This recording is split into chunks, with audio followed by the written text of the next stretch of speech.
Hello everybody, I really am excited to show you kind of some techniques of how to repair your selenite sword if it actually breaks. And selenite is fragile, and sometimes the sword can come apart and break. And I've had a lot of people ask, can I fix that? And the answer is yes. And usually the bond is very good. I've had great success with this in repairing some big swords.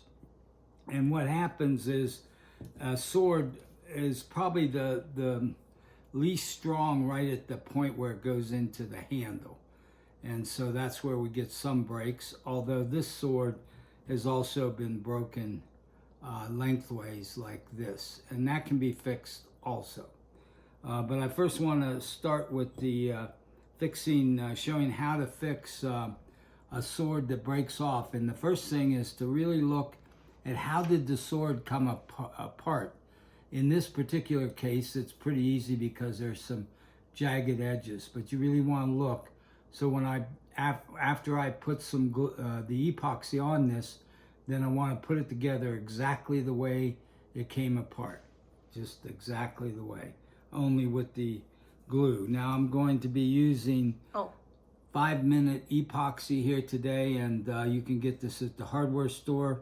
Sometimes they come in little squirt, 2 little containers, and you squirt some out and you mix it up.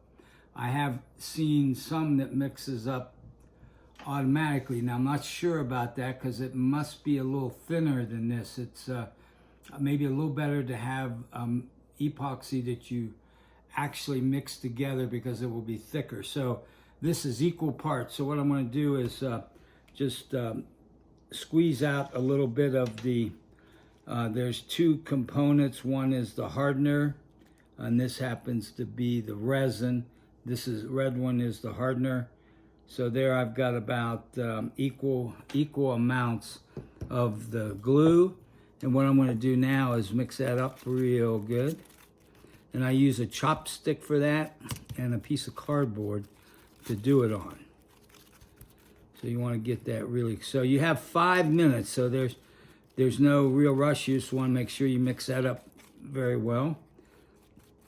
Okay, I think that's pretty good. So then what I would do is I'll take some of the glue and I want to put it over each part of the each part of the sword that's broken. So I've got that part is covered.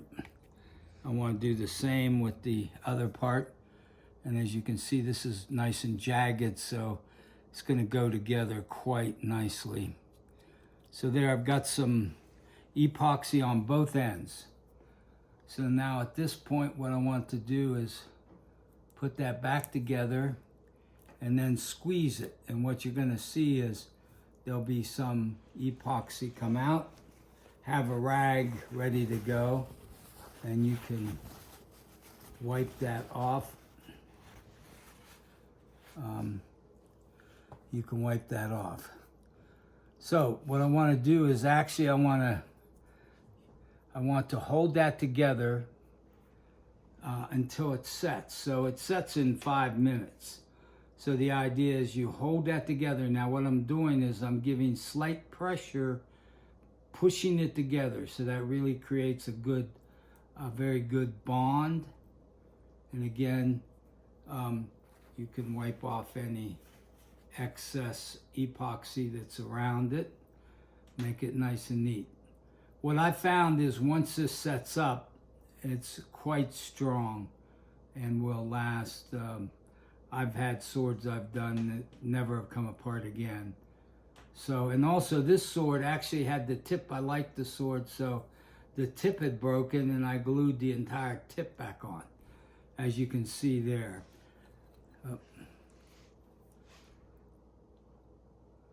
But mainly what I want to demonstrate is gluing it back where it breaks at the hilt, where it goes into the, where it narrows down is definitely a place that it does that. So all that we have to do is let that, and if we can put it, so I'm giving some downward pressure to get that to glue together. And then it will set up. So what I'm going to do, what I would do is have a kind of a bucket of sand and put this in the bucket like this upside down after it's set, and leave it there for maybe 2, 3, 4 hours, and then you can work with it. It should be set, or you could wait overnight. So that's one example. Another example is what we can do is this one broke and there's a little bit of the leather is still there. You can leave that leather there.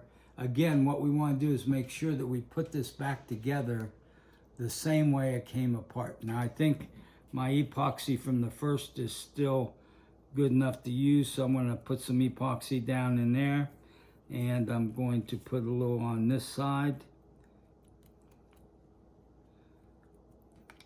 So we've got epoxy inside and on the outside, and I see there's a little it goes in just like that. So we just push it in there. Make sure it's seated just the way it came out. And then if there's any excess, you can just wipe it off with and the same technique, there is a little bit more selenite or glue on that. 5-minute epoxy, and we just hold that together, and you'll know if it's in there properly. And the same concept, if you have some sand in a bucket, you can then put that upside down and just leave it. So this is the technique of how to glue together with 5-minute epoxy a sword that breaks. Now, if it breaks here above the hilt, which you are going to see a line, but you can glue those two pieces together with the same concept. Now you will see a line, but I've had these hold for a long period of time also. So that's a technique. Also, if you just have a little bit, say this broke off up here, you can use super glue on it. And super glue, I recommend the extra thick. This is, there are different types of super glue, but extra thick is kind of made, it's not runny. And then when you put the glue on, they sell an accelerator, so you can put the glue on, and when you have it set in the right place, you just spray the accelerator and it hardens instantly. So that's another technique you can use on smaller pieces, but the epoxy is much stronger. So those are techniques of how to repair your sword if by chance you drop it and break it accidentally. I have had a few big swords. I've had a few break in shipping, and this is the way we've repaired them. And most of those have stayed quite nicely after they're repaired. Thank you very much. And if you have any questions, give me a call at 970-227-1198. Or you can email me at tomletter@seleniteswordmaker.com. Thank you.